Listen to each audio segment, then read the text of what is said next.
আল্লাহর ওলিদের কবরের মধ্যে, আল্লাহর ওলিদের মাজারের মধ্যে, আল্লাহর ওলিদের রওজা শরীফে আল্লাহর রহমতের ফেরেশতাগণ বারবার আসা যাওয়া করে, আর রহমতি হাওয়া আসে, জান্নাতি খিড়কি খুলে যায়, জান্নাতি হাওয়া ওই কবরের মধ্যে আসে।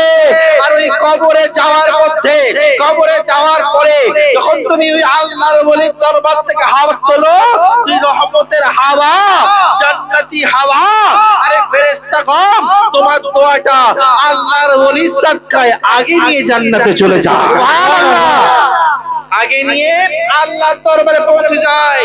তো মুসলমান, এই জন্য আল্লাহর ওলির দরবারে যাওয়া হয়, তার কারণ হলো এটা, আল্লাহর ওলিদের কাছে আল্লাহর রহমত আর ফেরেশতাদের বরকত আল্লাহ তাবারক তাআলা ওই মাজারে প্রসিদ্ধ করে দেয়। বলি না সুবহানাল্লাহ, সুবহানাল্লাহ।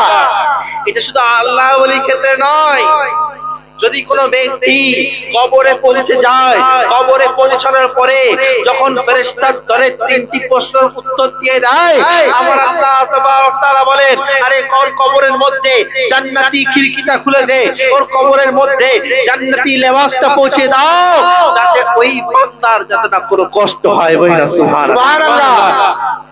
এই জন্য আল্লাহর ওলিদের কাছে যাওয়া হয়। তো এখান থেকে দোয়া চাইলে তো অবশ্যই হবে, কিন্তু উনাদের দরবার থেকে যখন উনাকে ওসিলা নিয়ে দোয়া চাইবো, আল্লাহ তাআলা আরো বেশি কবুল করবে। না সুবহানাল্লাহ। যেমন আল্লাহ তাবারক তাআলা ইরশাদ করেন কোরআন শরীফে, আলা ইন্না আউলিয়াল্লাহ লা খাউফুন, নিশ্চয়ই আমার আল্লাহর ওলিগণ, আমার বন্ধুগণ কাউকে ভয় করে না, নো টেনশন, নো চিন্তা, কাউকে ভয় করে না। কি জন্য, কেন? আল্লাহ তাবারক ইরশাদ করছেন, দুনিয়ায় চলো এত ভয় করে, এত ভয় করে যে সামনে বড় বিপদ, কিন্তু আল্লাহ আপনি আপনার ওলির শানে, আপনি আপনার ওলির শানে বলছেন তারা ভয় নেই। কি ব্যাপার, কেন, কি কারণ?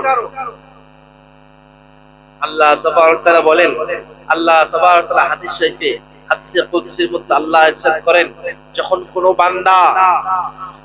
কোনো বান্দা আমার কুরব হাসিল করে নেয়, যখন কোনো বান্দা, যখন কোনো সাধারণ বান্দা নফল ইবাদত করতে করতে আল্লাহ তাআলার কুদরত হাসিল করে নেয়, আল্লাহর কুরব হাসিল করে নেয়, খাস হাসিল করে নেয়, খাস স্থান হাসিল করে নেয়, এমন করে আল্লাহ তাআলা ইরশাদ করেন, যদি কেউ বান্দা এক বিন্দা আমার কাছে আসে, আমি তার দিকে 10 বিন্দা এগিয়ে যাই, যদি কেউ বান্দা হেঁটে হেঁটে আসে, আমি আল্লাহর রহমত তার দিকে আরে দৌড়ে দৌড়ে যায়, যদি কেউ এক পা গায়, আমি 10 কদম এগিয়ে দিই। না সুবহানাল্লাহ।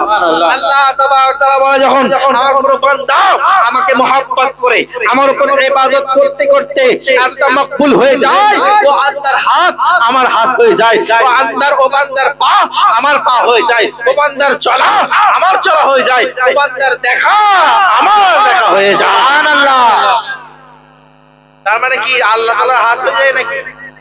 আল্লাহ তাআলার হাত হয়ে যায়, আল্লাহ তাআলার পা হয়ে যায় না। আল্লাহ তাআলার তার এমন কোন হাত দিয়ে এমন কোন কাজ হয় না যে আল্লাহ অসন্তুষ্ট হয়ে যায়, তার পা দিয়ে এমন কোন কাজ হয় না যার দ্বারা আল্লাহ অসন্তুষ্ট হয়ে যায়, তার যে জবান দিয়ে এমন কোন কথা বের হয় না যার দ্বারা আল্লাহ অসন্তুষ্ট হয়ে যায়। এ মুসলমান, আল্লাহ তাবারক তাআলা আরে ওই বান্দাকে মুহাব্বত করে নিয়েছে, তার কারণটা কি? আল্লাহর কুরব হাসিল করে নিয়েছে, আল্লাহর মুহিব্বি হয়ে গেছে, আর মুহিব্বি হওয়ার কারণে ও বান্দা যা বলে আল্লাহ তাই শুনে। বলি না সুবহানাল্লাহ, তাই শুনে।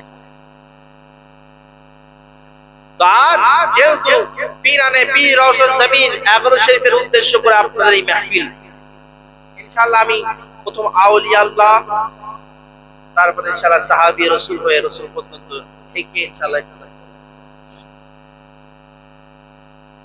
তো আল্লাহ তাবারক তাআলা যখন কোনো বান্দা এতটা কুরব হাসিল করে নেয়, এতটা প্যারা হয়ে যায়, তখন আল্লাহ তাআলা বলেন, আরে আলা ইন্না আউলিয়া আল্লাহ, সাবধান হয়ে যাও, সাবধান হয়ে যাও, ওটা আমার প্যারা, ওটা আমার মকবুল আছে। আচ্ছা একটা প্রশ্ন, আচ্ছা আপনাদের এখানে দেখেছেন রাস্তায় কোন জায়গায় সাবধান লেখা আছে?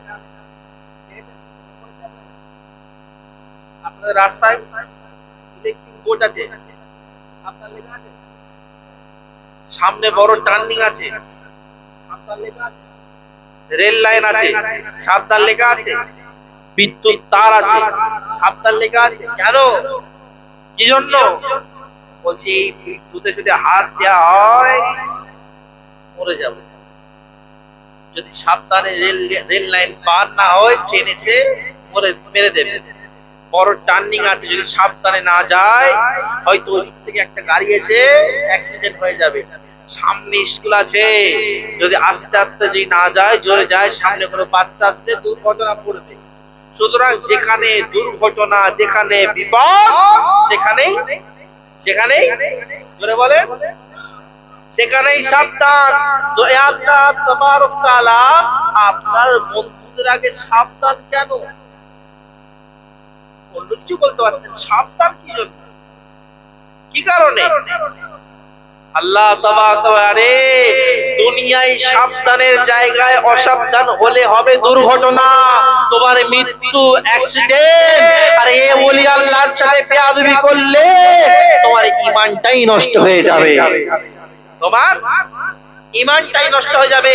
হাদিস শরীফের মধ্যে আছে যদি কেউ আল্লাহর ওলির সাথে দুশমনি করলো সে যেন আমার সাথে যুদ্ধ করলো।